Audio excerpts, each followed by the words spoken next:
Ana, Ha valla, sabahın xeyir. sabah xeyir.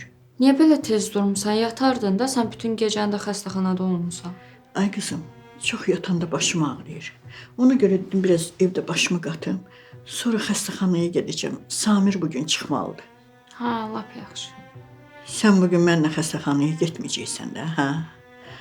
Bütün gün başın qarışıq olacaq, ev eşiyi yığışdıracaqsan, eləyəcəksən.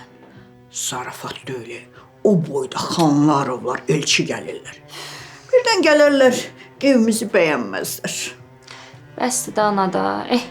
Onsuz da bugün gələ bilmirlər. Niyə gəlmirlər ki? Elə şey olar. Onları deyilən gəlsinlər. Mən onların ayağının altına qırmızı xalça sərəcəkdim. Ay qızım. Bilmirəm, nəsə problem var evdə. Ona görə Toğrul danışa bilməyib. Hələ bugün danışacaq onlarla. Danışacaq. Hə, Toğrul danışacaq. Ay qızım.